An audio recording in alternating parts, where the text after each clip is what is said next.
Assalamualaikum warahmatullahi wabarakatuh.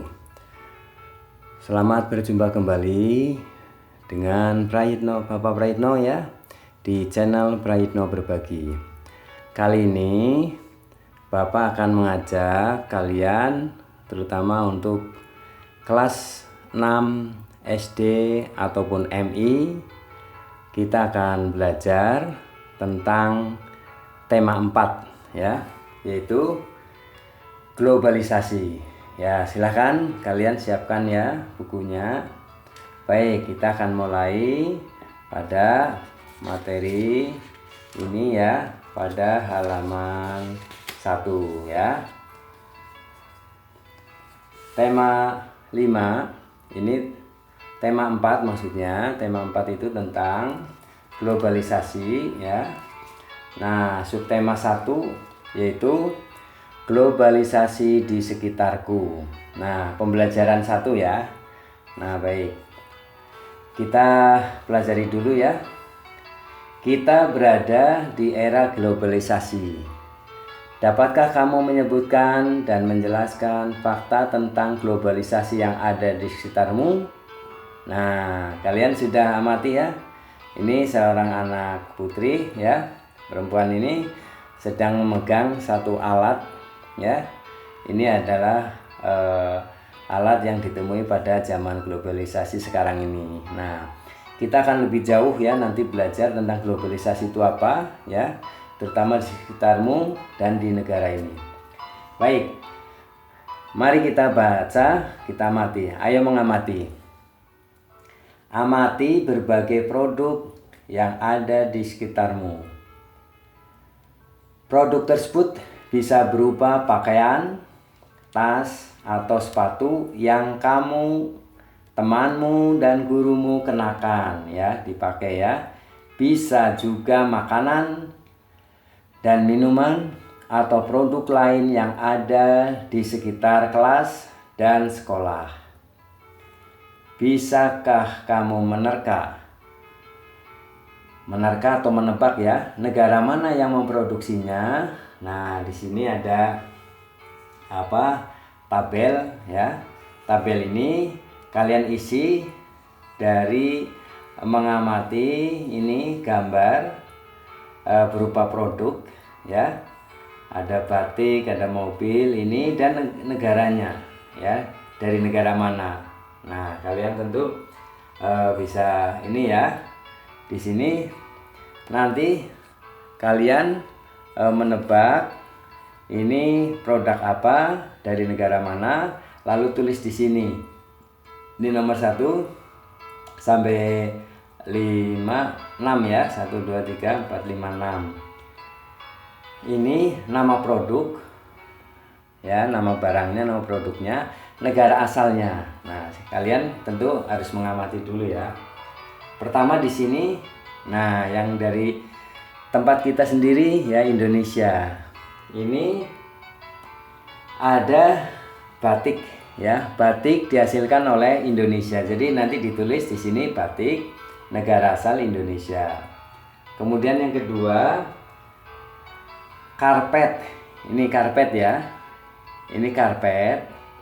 Karpet itu berasal dari negara di sekitar ini, Turki ya, di sekitar Turki. Ini jadi dari Turki. Kemudian boneka. Nah, ini boneka itu biasa diproduksi oleh Tiongkok ya, di Tiongkok, dari Tiongkok. Jadi boneka ini negara asal Tiongkok. Ini karpet negara asal Turki, batik negara asal Indonesia. Kemudian nanti dilanjutkan sampai nomor 6 ya. Yang keempat adalah mobil. Nah, mobil ini diproduksi oleh negara Jepang ya. Nanti ditulis di sini mobil produksi negara Jepang.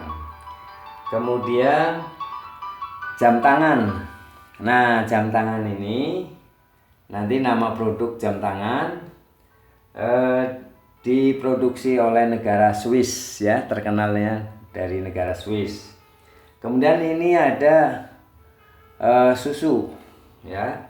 Susu ini biasa diproduksi oleh negara Selandia Baru, ya. Baik, kita lanjutkan halaman berikutnya, ya. Nah, di sini. Nah, ini sudah ini ya, ada penjelasannya ya.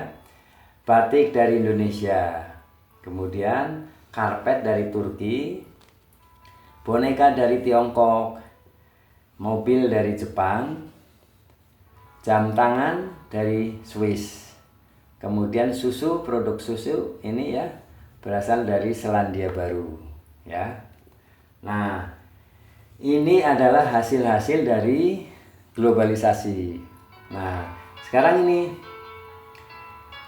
globalisasi kita baca bersama ya. Globalisasi memungkinkan beragam produk dari negara lain dapat kita temui. Kita bisa menemui berbagai makanan dari negara lain seperti pizza. Nah, kalian pasti sudah mengenal, sudah tahu ya, dan pernah makan jam tangan atau boneka. Kemudian ini dari produk dari luar negeri ya. Nah, produk Indonesia juga kita bisa menemukan ya. Ya, produk Indonesia ditemukan di luar negeri juga seperti batik ya. Jadi baju batik ini ditemui di luar negeri ya. Perkembangan komunikasi dan transportasi ya menjadikan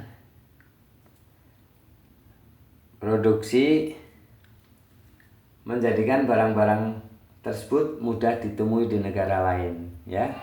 Jadi karena adanya perkembangan komunikasi dan transportasi angkutan ini menjadikan barang-barang kita ditemui di negara lain ya. Dari produk dari luar negeri juga ditemui di kita karena adanya kemudahan di dalam perkembangan komunikasi dan transportasi. Nah, baik. Diskusikan bersama temanmu tentang beragam hal yang ingin kamu ketahui lebih lanjut tentang globalisasi. Tuliskan pada kolom berikut. Di sini kalian menuliskan hal-hal apa tentang globalisasi yang ingin diketahui ya. Yang ingin diketahui dari globalisasi itu apa ya? Ya, diantaranya tentu kalian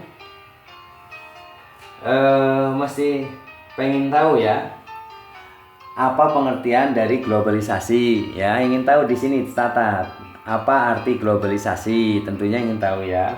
Yang kedua, kapan globalisasi itu dimulai, kemudian mengapa globalisasi dan pengaruhnya ya, dan apa manfaat globalisasi. Nah, di sini juga kalian juga harus tahu akibat buruknya dari globalisasi ini apa ya, tentunya kalian pelajari. Baik. Nah, di era globalisasi ya, di Indonesia juga melakukan kerjasama dengan negara lain, termasuk negara-negara ASEAN ya, negara Asia Tenggara. Ya, tentunya kalian sudah belajar ya tentang negara ASEAN ya, sudah kita pelajari. Nah, bagaimana peran Indonesia dalam kerjasama di bidang sosial budaya dan dengan negara ASEAN? Nah, kita akan pelajari. Baik, di sini ya kita akan belajar mengenai seperti apa globalisasi di Indonesia ya, dan apa bentuk-bentuknya. Nah, di sini ada bacaan ya, ada informasi tentang Menteri Luar Negeri ya, Menteri Luar Negeri Amerika ya, Hillary Clinton mempromosikan angklung ke dunia ya. Pada waktu ini kita baca ya, menjelang akhir pertemuan ke-44 ya, Menteri Luar Negeri ASEAN ya, Menteri Luar Negeri ASEAN itu bertemu tepatnya pada tanggal 22 Juli 2011 malam di Hotel Nusa Dua Bali. Nah, di Hotel Nusa Indah Bali ya, diselenggarakan acara makan malam. Nah, acara tersebut dihadiri oleh 50 negara yang diwakili oleh 50 menteri luar negeri. Tambah hadir Menteri Luar Negeri Amerika Serikat, Hillary Clinton. Ini Menteri Luar Negeri kita, Indonesia. Kemudian Menteri Luar Negeri negara-negara ASEAN, Cina, Rusia, Eropa, peninjau, tamu dari berbagai negara lain. Tentu saja sebagai berbagai makanan ya tradisional dihidangkan. Nah, ini kesempatan untuk Indonesia mempromosikan ya makanan-makanan tradisional. Kemudian berbagai seni ditampilkan seperti tari-tarian tradisional Jakarta, Bali, Aceh. Nah, sebagai acara puncaknya adalah penampilan angklung interaktif oleh Saung Mang Ujo. Semua hadirin dibagikan angklung sebagai tangga nada, kemudian memainkan bersama-sama dengan pimpinan oleh Daeng Ujo. Tampak semua undangan berbahagia ya, karena angklung ini terbuat dari bahan bambu ya, sangat tradisional. Mereka dihadiahi ya angklung yang baru saja mereka mainkan sebagai tanda mata dari Indonesia. It's for you, a souvenir from Indonesia, kata Daeng Ujo sang komandan dari pimpinan angklung ini. Nah, baik, kita lanjutkan.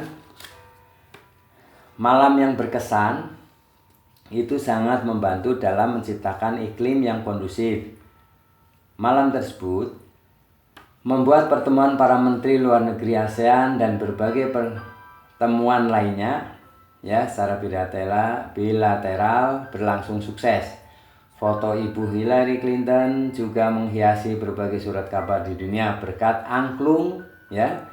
Dengan adanya angklung, maka Menteri Luar Negeri Amerika Serikat Hillary Clinton juga menjadikan duta Indonesia ya dari angklungnya. Nah, baik. Cermati pertanyaan berikut berdasarkan artikel ini artikel ya. Nah, coba berdasarkan artikel itu, maka bagaimana? Nah, ini tadi kan sudah membaca artikel ya. Nah, bagaimana bentuk kerjasama Indonesia dengan negara-negara Asia ya, Asia Tenggara di masa globalisasi ini? Nah, bagaimana bentuk kerjasamanya? Bentuk kerjasamanya Indonesia dengan negara Asia Tenggara ya di masa globalisasi ini adalah pertukaran pelajar dan pertukaran kebudayaan. Jadi ini ya bagaimana bentuk kerjasama Indonesia dengan negara-negara Asia Tenggara di masa globalisasi ini? Jawabannya adalah kerjasama Indonesia dengan negara-negara Asia Tenggara yaitu pertukaran pelajar dan pertukaran kebudayaan ya itu. Baik, yang nomor 2, bagaimana peran Indonesia dalam kerjasama tersebut? Nah, perannya adalah melakukan kunjungan ke beberapa institusi ya, ini melakukan kunjungan ke berbagai institusi ya pemerintahan seperti Kementerian Belia Sukan KBN negara Malaysia, kemudian dan pusat-pusat pendidikan seperti University of Selangor ya di Malaysia. Kemudian yang kedua, peran Indonesia ini adalah menjadi tuan rumah pertemuan ASEAN Senior Official Meeting for Culture and Art ASEAN ya. Yang ke-15, dalam pertemuan tersebut ya, para pejabat negara ASEAN ini ya melakukan satu kerjasama program ya di bidang seni budaya dan mempererat hubungan multilateral dan pertukaran budaya antar negara ASEAN ini ya. Nah, kalian harus pahami ya. Yang ketiga, bagaimana peran angklung dalam acara tersebut? Nah, peran angklung ini adalah membuat semua peserta undangan itu berbahagia ya dengan adanya ini tradisional. Nah, hasil ini nanti diisikan di sini ya.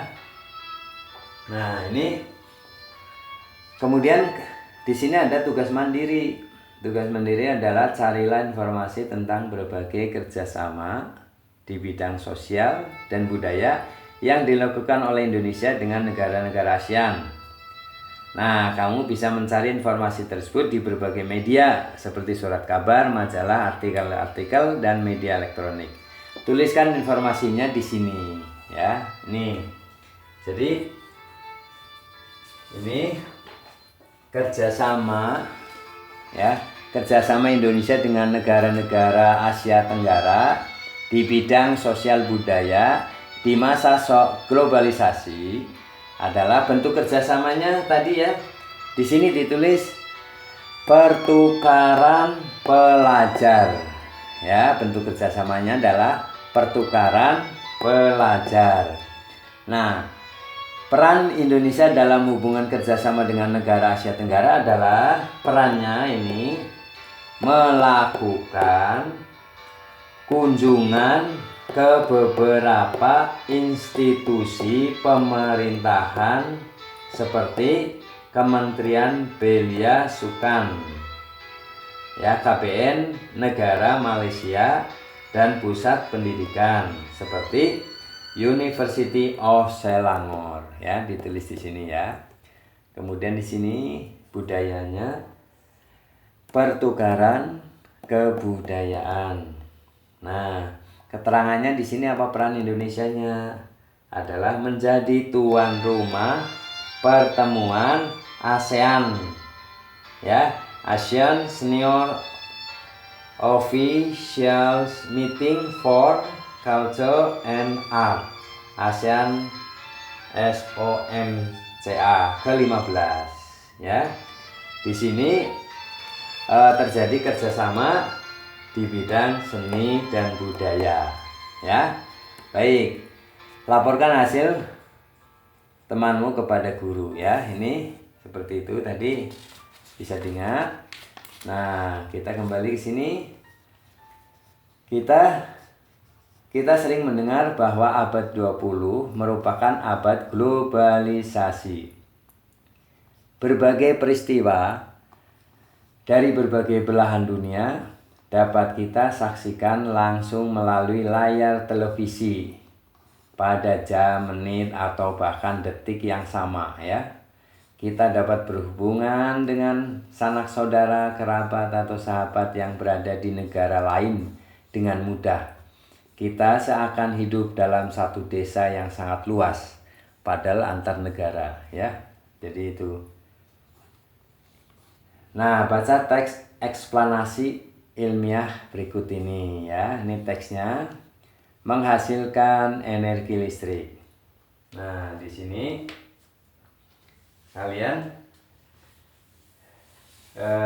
pelajarinya ya. Di sini kalian belajar mengenai listrik ya, seperti pada konten yang telah Bapak sampaikan ya, yaitu listrik. Itu di sini kalian sudah belajar ya dari video sebelumnya. Listrik menghasilkan ya, memiliki peran penting di era globalisasi ya. Tidak dapat dipungkiri bahwa globalisasi terjadi karena perkembangan teknologi di berbagai bidang yang didukung oleh peran listrik sebagai sumber energi di dalamnya. Dengan ditemukan televisi, komputer, dan telepon genggam, arus informasi kebudayaan ya, arus informasi kemudian menyebar dengan begitu cepat ke berbagai belahan dunia ya. Kebutuhan akan listrik menjadi suatu hal yang dipenuhi yang harus dipenuhi oleh semua negara di era globalisasi saat ini. Listrik dihasilkan di pusat pembangkit menggunakan sumber energi. Pada pembangkit listrik tenaga air (PLTA), air dari waduk, ya. Ini urut-urutannya ya. Jadi air dari waduk atau sungai itu masuk ke melalui satu pintu ya, suatu pintu. Nah, pintu ini diatur oleh katup pengaman. Air yang kemudian masuk ke tangki pengaman ya, tangki pengaman tekanan. Nah, air di dalam pipa pesat mengalirkan dan mengarahkan air ke turbin. Nah, melalui katup pengatur tekanan untuk mendapatkan tekanan energi yang besar. Energi potensial air kemudian menggerakkan turbin, ya. Jadi dari gerakan air itu menggerakkan turbin. Energi gerak tersebut kemudian diubah menjadi energi listrik oleh generator. Energi listrik dari generator kemudian diatur kapasitas tegangannya dan dialirkan oleh transformer ya. Energi listrik kemudian dibagikan ke konsumen oleh saluran transmisi. Nah, ini kalian bisa buka kembali video tentang bagaimana proses penyaluran listrik ya dari PLTA sampai ke rumah. Kita lanjutkan. Komponen utama pada semua pembangkit energi listrik adalah turbin dan generator. Jadi ada dua unsur yang utama, yaitu turbin dan generator. Turbin tersebut harus bergerak untuk menghasilkan energi gerak yang kemudian diubah menjadi energi listrik oleh generator ya. Energi penggerak turbin selain dari aliran air juga bisa didapat dari angin ya. Jadi selain PLTA ini ada untuk tenaga angin, panas bumi juga, sumber energi lainnya juga bisa ya. Adakah sumber energi listrik di daerahmu yang bisa digunakan sebagai pembangkit listrik? Ya tentunya bila ada sungai ya di daerah kalian tentunya masih bisa dipakai untuk pembangkit listrik tenaga air ya. Baik. Nah, ini baca teks kembali ya dengan teliti. Lalu ini hasil dari teks ini disimpulkan ya. Tuliskan informasinya yang penting dalam setiap paragraf. Ya, ini ada paragraf 1 topik masalahnya, paragraf 2 deret penjelas, dan paragraf 3 kesimpulan dan pesan atau pendapat pribadi penulis. Nah, baik. Nah, kalian tentunya sudah belajar ya. Nah, bagaimana seperti ini? Mari kita isi bersama-sama ya. Jadi paragraf 1 ini topik masalah. Topik masalahnya apa? Yaitu berupa pertanyaan ya. Topik masalahnya adalah bagaimana memenuhi kebutuhan listrik bagi semua negara ya. Bapak ulangi paragraf 1 ini ya. Topik masalahnya apa? Bagaimana memenuhi kebutuhan listrik bagi semua negara. Nah, ini ditulis di sini.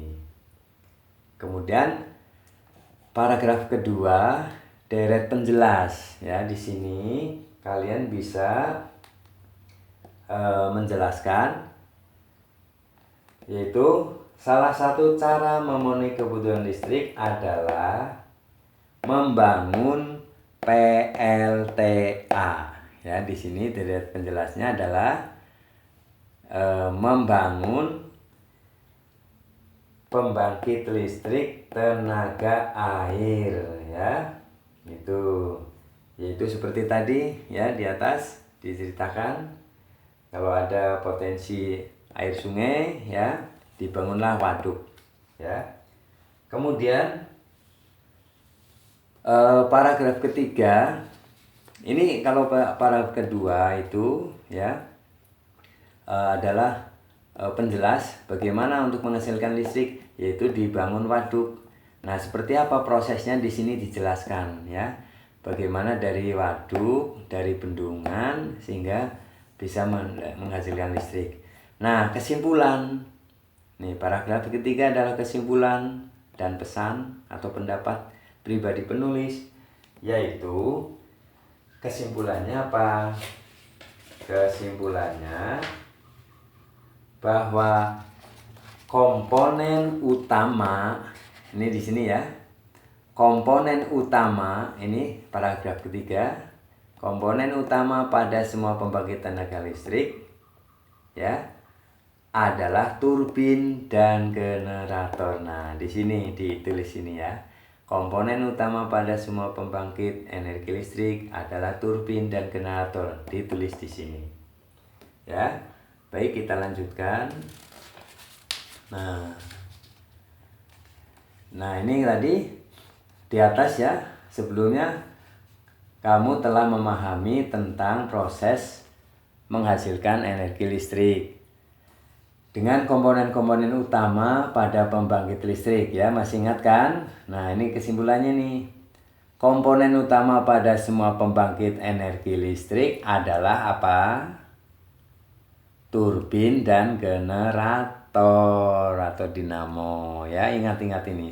Komponen utama semua pembangkit tenaga listrik adalah turbin dan generator atau dinamo. Turbin turbin tersebut itu harus bergerak untuk menghasilkan energi listrik ya, untuk menghasilkan energi listrik. Nah, turbin ini harus bergerak untuk menghasilkan energi gerak yang diubah menjadi energi listrik oleh siapa? Oleh generator atau dinamo ya. Baik. Pada pusat pembangkit listrik ya, pada pusat pembangkit dari waduk-waduk besar seperti energi listrik yang dihasilkan juga sangat besar dan mampu memenuhi kebutuhan listrik warga di banyak wilayah ya. Dengan adanya bendungan ini akan menghasilkan listrik yang bisa tersalurkan ke berbagai daerah ya, sangat luas. Di daerah pedesaan yang belum terjangkau listrik, pemerintah juga mendorong membuat pembangkit listrik secara mandiri ya, dengan memanfaatkan aliran air sungai, air terjun di daerahnya. Pembangkit listrik tersebut tentunya menghasilkan energi listrik yang cukup ya untuk memenuhi di lingkungan warga tersebut. Pembangkit listrik tersebut dinamakan pembangkit listrik mikrohidro. Apa? Pembangkit listrik mikrohidro yang memanfaatkan energi alternatif dari aliran air yang ada di lingkungan sekitar ya. Nah, seperti ini. Seperti apa? Amati gambar ini. Amati gambar pembangkit listrik mikrohidro. Ini seperti ini ya. Ini adalah aliran sungai, dibuat kincir air ya. Kemudian disalurkan untuk menggerakkan turbin ya, dinamo turbin ya. Ini kincir airnya, ini aliran sungainya ya. Ini menghasilkan dari dinamo atau turbin yang bergerak, lalu menghasilkan tenaga yang diproses menjadi listrik oleh generator ya. Nah, kalian cermati kembali proses menghasilkan listrik pada teks di atas. Tuliskan proses dihasilkannya energi listrik oleh pembangkit listrik mikrohidro ini ya, mikrohidro. Kamu dapat menambahkan gambar pada tulisanmu. Nah, baik. Kalian sudah sudah belajar. Mikrohidro itu memiliki 3 komponen ya. 3 komponen. 1, air, adanya aliran air, kemudian turbin dan generator ya. Baik. Nah, sudah ditulis ini, lalu kalian di sini kita udah pelajari ya, kita renungkan ya. Nah, pada pembelajaran pertama, ayo kita renungkan apa yang kamu pelajari hari ini ya. Saat ini sudah kalian pelajari apa ya? Apa saja? Bagian mana yang sudah kamu pahami dan yang belum ya? Kalian bisa sampaikan ke Bapak Ibu Guru. Bagian mana yang belum pahami, kalian jelaskan. Yang mana yang ini prosesnya dan sebagainya. Apa arti dari globalisasi dan sebagainya, kalian tanyakan kembali ke Bapak Ibu Guru. Kemudian, apa manfaatnya pembelajaran pada kehidupan kalian ya? Dengan adanya listrik tentunya kalian akan ringan. Nah, itu kalian pelajari apa yang dirasakan dalam kehidupan kalian ya. Apa yang ingin kamu ketahui lebih lanjut? Nah, setelah belajar tentang mikrohidro, tentang bagaimana PLTA, tentu kalian punya keinginan kan membuat satu pembangkit listrik buatan kalian sendiri ya. Nah, baik. Pelajaran berharga apa yang dapat kamu terapkan dalam kehidupan sehari-hari? Nah, kalian tentunya dengan belajar listrik, kalian akan menerapkannya, yaitu apa? Dengan membuat ide, gagasan untuk membuat mikrohidro di daerah kalian ya, di desa sendiri, memanfaatkan air sungai di sekitarnya. Kemudian dari awal ada globalisasi, yang pengaruh yang jelek, yang buruk jangan diikuti. Ya, kita ambil yang positifnya ya.